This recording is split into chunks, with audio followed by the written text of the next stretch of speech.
Known for its abundant natural resources, diverse landscapes, and a vibrant culture, Zambia is home to more than 19 million people, of which about 60% are dependent on the agricultural sector for a livelihood. As one of the continent's top tobacco leaf growers, with an estimated 10,000 farmers and 59,000 hectares of land, tobacco has often been encouraged as a high-value cash crop for many farmers, providing employment opportunities and contributing to the country's economy. In recent years, tobacco farming has seen a significant surge, particularly in the 4 regions of Zambia where it is grown and cultivated. But for many of the farmers who get drawn into the economic promise of this crop, tobacco growing has failed to lift them out of poverty. Instead, their narratives are ones of strife, dire circumstances, and hard labor as they get caught in a cycle of debt and deceit. Like many other farmers, Phineas Kayambila got into tobacco farming through a loan that helped set up his farm. He believed tobacco farming would set him up for a good future, but very soon he found out how challenging the environment is.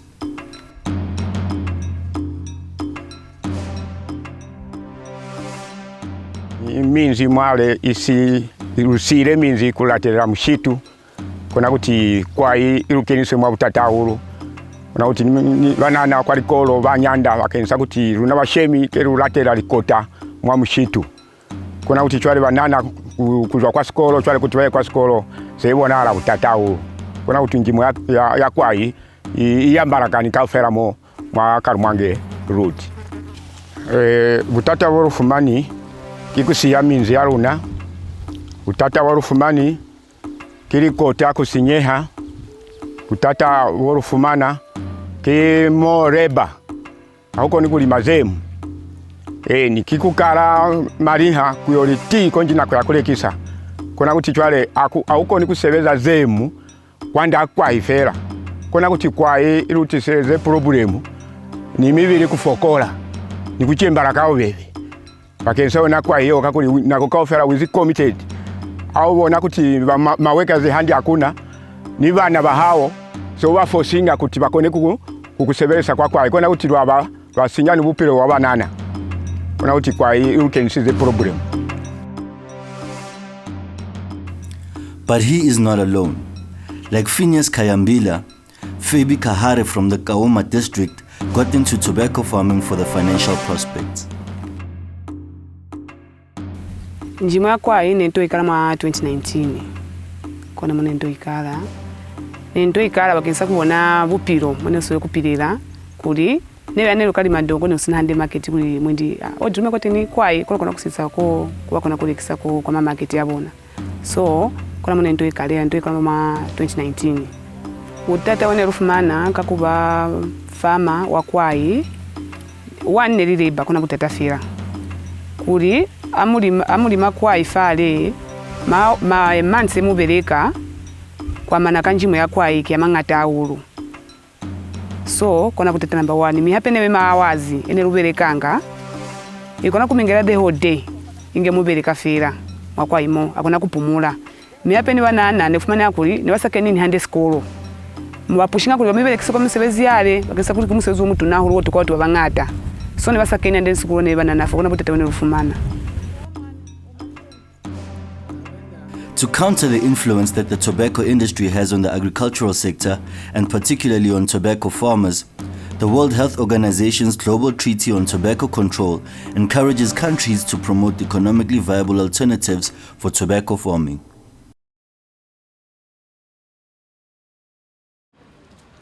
In Zambia, it's been about 17 years since they ratified the World Health Organization Framework Convention on Tobacco Control. But now the country finds itself caught between pro-tobacco development policies and efforts to implement tobacco control measures. Tobacco is contributing 0.04% to the gross domestic product in the country. However, even with that contribution, Zambia sees tobacco costs, being 3 times more than what is being contributed by the tobacco itself as a crop. So Zambia sees costs associated with tobacco being 3 times more than the benefits. The biggest concern is are the effects of tobacco on the health of the users and the farmers, and as well as the economy of the country. So when you talk of the farmers, the tobacco growing is very labor intensive. Why? Because to have a full crop, you need 9 months, as opposed to other crops that may mature in 3 months, 90 days you have your crop. Then two, it causes the tobacco growing, the crop is very selfish. You can't mix, for example, tobacco with beans. You have to grow it as a single crop. And then when you look at the effect of tobacco on the soil, it gets most of the ingredients and requires a lot of fertilizers and then also insecticides to make sure that you have the perfect. And as a result, it results in pollution that results from the heavy use of fertilizers and the pesticides. And then some varieties of tobacco, you need to cure them using wood. Usually they prefer natural firewood. So now you need to cut huge areas of firewood to cure tobacco. Now that in itself becomes an exposure of the soil to soil erosion. And then also when you look at in terms of the yields, tobacco is one crop that, did you know that chickens, cows, pigs don't eat tobacco? The only use of tobacco is for smoking. So farmers, in case they have excess tobacco, there's nowhere they can go to. They just have to sell to the industry. Tobacco is an epidemic that has affected the world globally, in a negative way. When you talk about tobacco farming alone, there's what they call green tobacco sickness. And this is a sickness that affects most of the farmers that are involved in the supply of tobacco. This sickness covers, or I should say, affects about maybe 25% of the farmers. Most of them, if you have to equate, you level the amount of nicotine that they're absorbing, it's equivalent to 50 cigarettes. That's 2.5 packets of cigarettes. So one does not need to be a smoker, but just working in those tobacco farms, that's the kind of exposure they have. Secondly, when you talk about economic issues, tobacco provides, it makes tobacco production keeps farmers in this cycle of poverty, because tobacco itself has high input costs. It's labor intensive, and these farmers don't have access to credit. So they go to the most available with the tobacco industry to provide, these loans to them, and they remain in that cycle of poverty for a long time. Talking about the social issues, like I already mentioned, tobacco is labor intensive, and so when farming cycle comes through, you find a situation where those farmers who keep children or have children in their households will tend to use their children instead as a cheap source of labor. And this deprives these young children of education that they ought to have. So instead of them being in school, they find themselves working in the tobacco farms.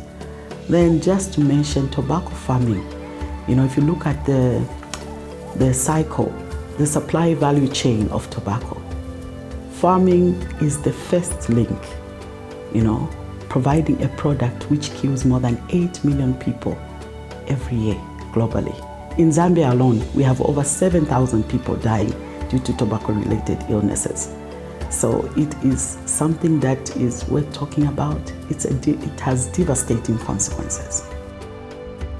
Because of the nature of the crop, the industry usually takes advantage such that the pricing is dictated by the industry to the disadvantage of the farmer, because the farmer will know, because they know that there is the grading, what they call grading of the crop.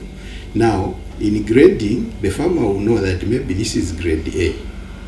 Then the buyer, who is the tobacco industry, will say, no, this is low grade. And because they can't eat tobacco, they have no choice. So they are manipulated. You find that a crop that is supposed to be sold maybe 2 times the price, they are given half the price. Through Article 17 of the WHO FCTC, Zambia is compelled to help tobacco farmers find viable alternative livelihoods. It obligates the country to provide support for economically viable alternative activities. And these obligations are the roots of Zambia's Alternative Livelihood Project. So we decided to support Alternative Livelihood Project in Zambia. We started as a pilot project to support Article 17 and 18 of the Framework Convention for Tobacco Control on the African continent, basically to test the feasibility and the possibility of introducing alternative value chains to tobacco growing. And this is in line with the Center's mandate of capacity development for African governments to develop and implement sound tobacco control programs. And this is basically to help countries meet their obligations of reporting on the Framework Convention for Tobacco Control. So Alternative Livelihood Project was a project that was introduced to the department with a diverse group of expertise. So we had multi-stakeholder engagement that came together and did a concept and a proposal that went through that offered an opportunity to farmers to have a wider opportunity, not just substitute the crop that they were currently growing, but to just give them a wider option and just build their capacity in how they can grow the alternative crops. So this project came to offer farmers a sustainable alternative for them to venture in and also, of course, ultimately improve their income status at household level. The type of support that we gave farmers was quite wide because we were able to give farmers inputs, we were able to give farmers advisory services, we were able to give farmers support in terms of linking them to markets. That was one of the key things that the project came with, was to be able to stimulate the market for the farmers, for them to have an assured market after they produce their crops, to introduce them to the various value chains and also link them to the appropriate off-takers. These are the people that ultimately buy what they produce. So the project came to do a number of things. Among the top was to give them an alternative, but also give them a source of market to that alternative. The project started with around 40 farmers across 4 districts in the eastern side, western side, and the central region of Zambia. Wendi tuso zene ufumani ona ndongo kasibiri, then soyabinzi, nimbonyi, ni fertilizer ya kwatasi. Inge kulota shone waluwezi ni walutema kuli chalera, ni walutile. Kono haile musika, ni walwezi kuti bakaluzibisa inge uya unachwao. Ye nto zali ye na itironi tusahuru, batironi fa peu, kona kuti ni wose ya binine basikabeya, kona kuti batironi fa lituso zama seed, kuti ni kone kukala foundation. Kona kuti hape bani tusize nima measurement, bani tusize ni fertilizer, kuti ni kone kubeya kwa li peu zeo, kona kuti ni fumania hulu benefiti kwa research. But the project has had its fair share of challenges. At first, when we started the project, there was a certain anxiety that we had because we we realized we were introducing concepts that were not new to some, but to some very new. So there was some certain sense, we had a fear of failure because we thought it would be another project that comes and then suffers certain challenges that are unforeseen. But some of the biggest challenges we noticed was the fact that we were not able to produce as high the amounts that we intended, that the farmers would have loved to produce to meet the market demands. Because you remember we had 1 acre as initial start to the new farmers, and for an acre how much would produce would not be as much as the off-takers would have loved. They would have loved more. So they wanted farmers to synergize, which was one of the challenges that we faced. Another challenge was also to get the right options, because we noticed that some options were not driven by markets. Some options were driven by what farmers were used to.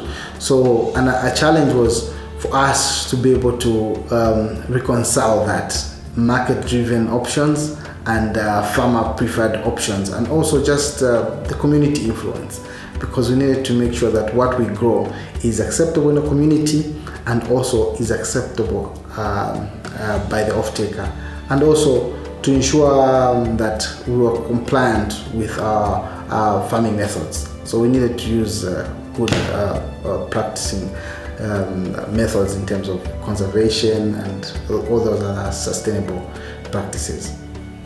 During the implementation of this pilot project, we also navigated negative consequences farmers face while in tobacco growing. And the major challenges we faced during implementation of this project were largely climate change that affected the weather patterns, led to prolonged droughts, long periods of without rain, interfering with farmers' planting patterns. But their problems were not only technical. The second biggest challenge was the tobacco industry interference, noting that Zambia is one of the top 5 tobacco leaf producers on the African continent, so the tobacco industry tends to sway the farmers into tobacco growing.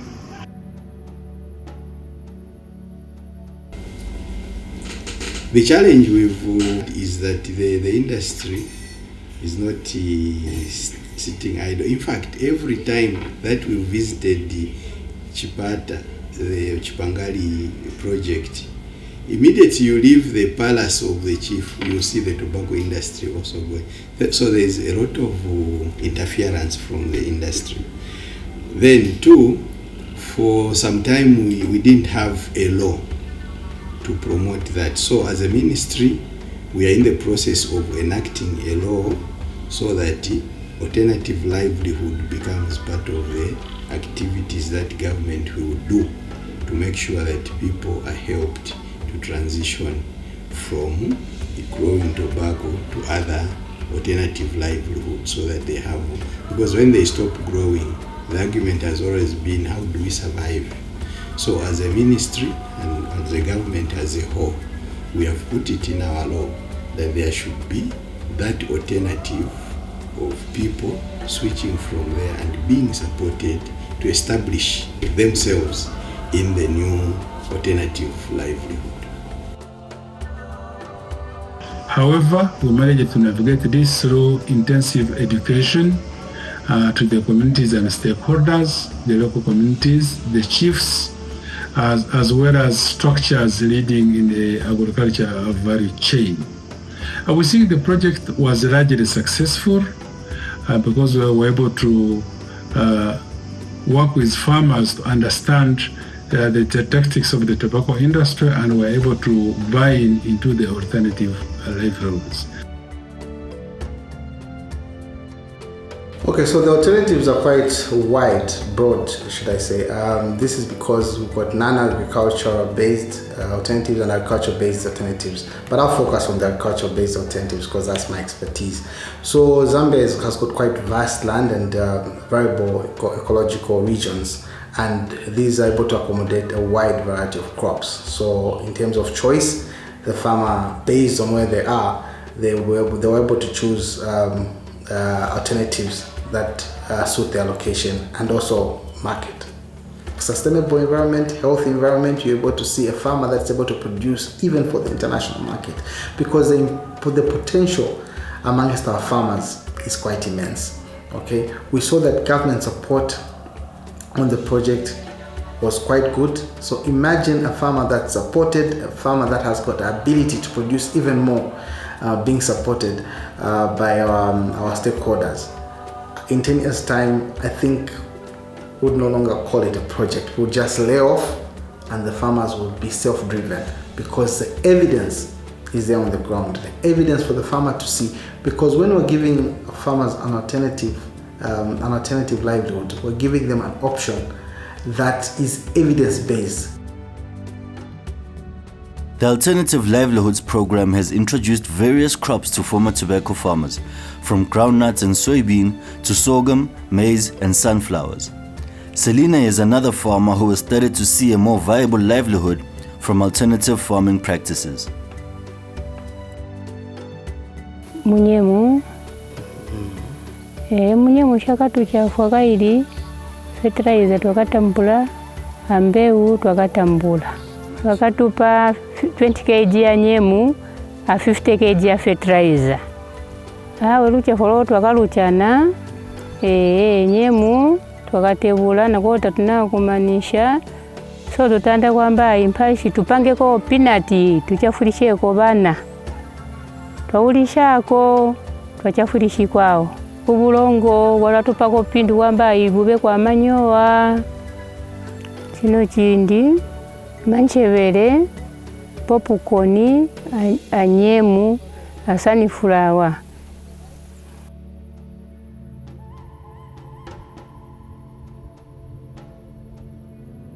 Like Phineas Kayambila and Fabi Kahare, Elizabeth Mutafela got drawn into tobacco farming because she did not have the money to start farming anything else. But her move to alternative crops through the support from the project has been more viable. Ndine ba Mrs. Mutafela, zina yanga ndine Elizabeth Rice. Ninayamba nisebenzera kuno ku Kachangwa, Chisamba district. Ninamba ulimu wafu akamu 2011. Pamene tinayamba kulima fwaka. Uyu after pamene banabwera kutichita interview kuti nanga bwanji mwapezeka mu kulima tobacco, tinabwata kambati tilibe tandizo ina ili yonse yakuti tingachite bwanji kuti tapeza tandizo yakuti mwatipasako macrops yenango iji monga shaba olo chanichi soybean tingachite manage kuyamba kulima hivi vintu, so that hivi vinango taita bwanji talekeza ku tobacco, chifukwa chakuti tipezeka kuti tilibe makapito yakuti tilimire vintu hivi. That's why chatipezesa kuti tangenawo. Ndiye pamene vanali kutichita interview kuchoka mu kukamba kunkhani ya tobacco kuti ni chani chamene mungafune kuti chinango takuleterani. So pamene tinakamba ngati kukwanisika kutiletera ulimi wa milisi, kukwanisika kutiletera ulimi wa nshaba, kukwanisika kutiletera ulimi wa soybean, then tingachite continue na kulekeza hivi vintu. So vanabwera batiletelako soybean, vanaletako na 1 pocket ya fertilizer D compound, vanapesako na worksuit na magamboots. Ndiye vintu vamene vanatitandizako first year inali soybean. Nikambe soybean land yatu sili fertile ku soybean, but first year mene vanatipasa soybean tinashanga inapezeka tiyasala na mvula plus sina chitebwino kukonka na land yakaenda mwamene ilili kuno kwatu. But chaka chino last year pamene vanatipasa shaba izi awe zoneka zeve taonamo wiantanshi production iliko. Iyi niona kuti izatichepesera ko poverty ya chakudya chapezeka. Maybe tikamba kuchita kuti ni mozi ya kuti bachita kuti ni mozi ya kuti batichita extend ya kulirako kuchoka pa 20 kg chavana tipasa kuya kuti tiri mako kapenda ntuma hectarage ingapezeke kuti maybe ingatitandizire buyantanshi chifukwa mwa ungono wamene vana tipasa taona kuti uli na buyantanshi tapezamo bwino wakuti tingapezemo na kupereka vana kuma schools maybe wachosa ukasaka waperekera vana ku school watengako wagaya mapinati vana chakudya pa nyumba chili na chani chili na protein nshava mwamene muzivira ni chakudya cha bwino chamene chipasa protein kumatupi yatu. Despite the challenges on the ground, for the CTCA and Zari, the project can be yielded as a big success. One of the achievements and successes that I can think of right now, and what definitely showed in the project, was the fact that farmers were able to adopt the alternatives. Farmers were able to increase their acreage, the hectare, the area of land that they were doing the farming on, and they were able to use best farming methods, conservation methods that help protect the biodiversity and recover the soil fertility. We were able to see farmers introduce their colleagues. We were able to see demonstration centers becoming schools of excellence, schools of lessons. We're able to see farmers enjoy a relationship with the newcomers and able to teach. After we teach them, they were able to teach others. So we could see that relationship begin to grow. Other farmers would come and learn at those platforms where the farmers that we picked, the initial farmers that we picked, were able to provide lessons that were beneficial even to their fellow farmers. So what we saw was that farmers were able to introduce others. And when we went back and when we were doing monitoring, we'll see the numbers growing up. And just to say this, because of the response that we're getting on the project, we're able to see various partners join in.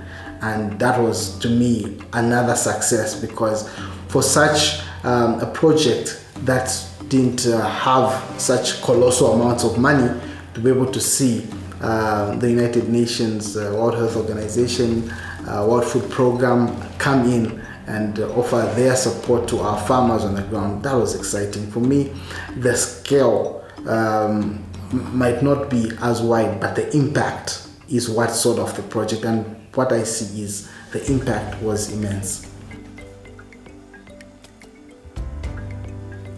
So, one of the major achievements, one was government buying into the alternative livelihood project, but also institutions like Zari, the district systems, as well as the traditional systems of chiefs. Zambia is largely a traditional system that works with chiefs. So working with chiefs and having their buy-in gives a resound success to program improvement.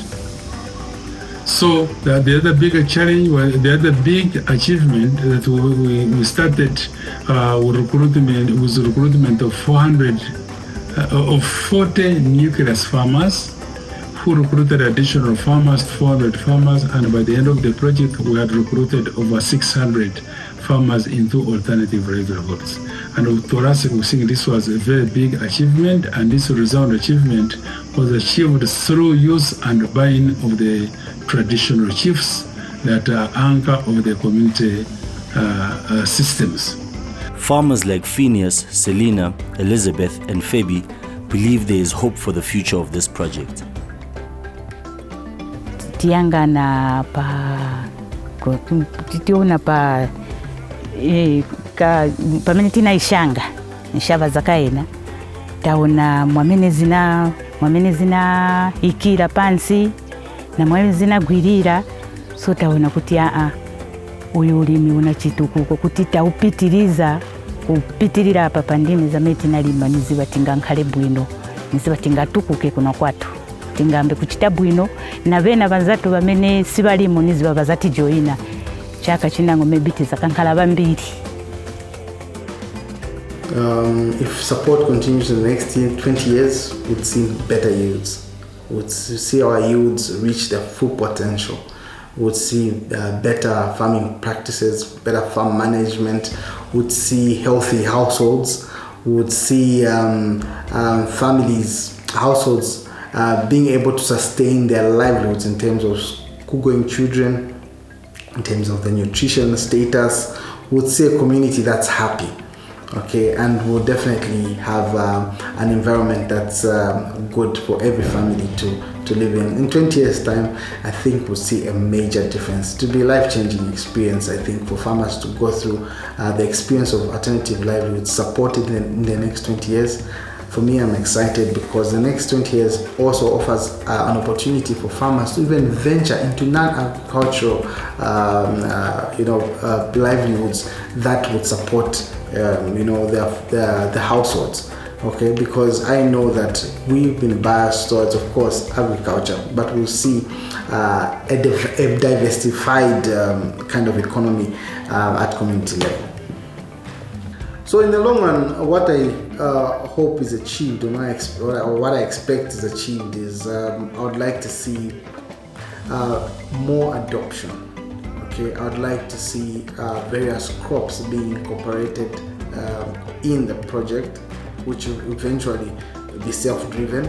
I would like to see the project include aspects that are non-agricultural, that will help the farmers become entrepreneurs, because that's one thing we picked up on the ground, because after having gone through a drought in the past year, in the past farming season 2023-2024, that experience opened up doors for us to look at opportunities for the farmer and to bring other stakeholders and other collaborations and partnerships, to see that indeed farmers need more than the package that we're offering. After increasing their capacity and their ability to adopt, I think we also increased their resilience.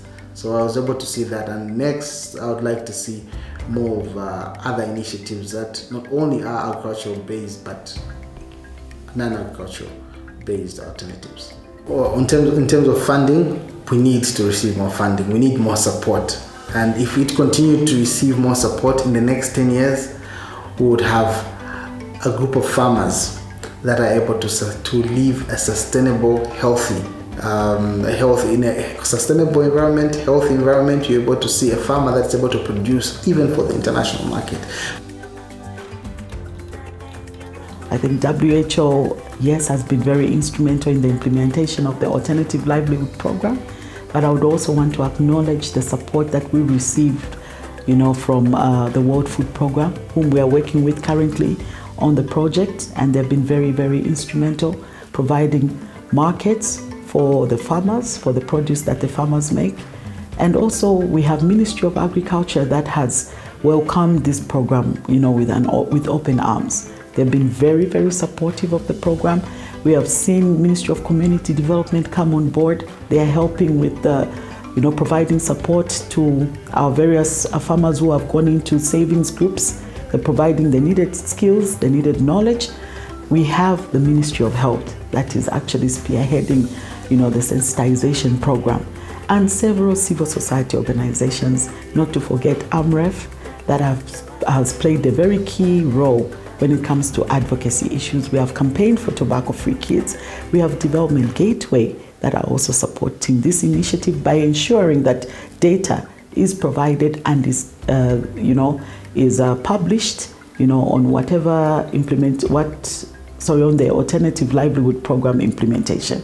So we have all these partners that have come on board, that are supporting the program, and we're seeing a future in the sustainability of this program. Moving forward, we think the project has a bright future. The only thing that is quite important to do that is to help farmers adapt climate smart practices, make sure they adapt the changing weather patterns and the climate change practices. However, the project has demonstrated that it is feasible to introducing alternative livelihoods as an alternate way of life rather than tobacco growing.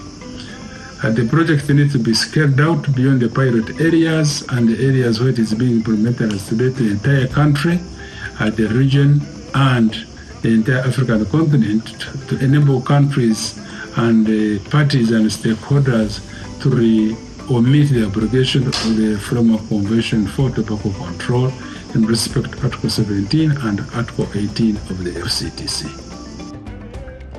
Ritusozeni vata kubazari kulikampe baekeza kwa seed mani kufanga kabungata kulimani mutu awulima kona kufumane na fukungata mani ni community ya hao yaeza benefit hape kambe kwa kona hala kakuba gardena kambe kwa kona hala kuyepiwa neke maboho ako nakuba ni matanki kuli mutu awulima walima throughout nimbonyi ya mwa winter kuna uti yakwezeza benefit nisipaka samina sakona kutona bakensa kuli mwalima throughout the year amunako kupumula kuna uti ni bupiro wamina wananuha mwasibaka mwale kakuli vatukawofela sipatofumana kuti kantinji moye kanti yatusa kakuli sebafumana seed faka ufi hape sebafumana mashere nikabunolo nikabubebe kakuli balima nako kawofela inge baezo wachwalo kona kuti lituso zeo kambe zakona hala kwekeza hulu kwa teni